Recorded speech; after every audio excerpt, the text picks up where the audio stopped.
Light is precious and can be taken away in an instant. However, it is resilient and refuses to die. But nothing lasts forever, does it? Flowers wilt and corpses decay. But where they perish, new life will grow right. One life gone, another to replace it. Surely extinction of all kind will not thrust itself upon our earth. Nothing lasts forever.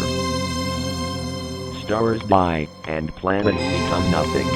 What was once a brightly lit zone is now pitch black. The lights were turned off, and now all that remains is darkness. Just silence, and abyss. Fire was once kindled, in this place it's called home. But now, the flames have gone out, and the candle is broken.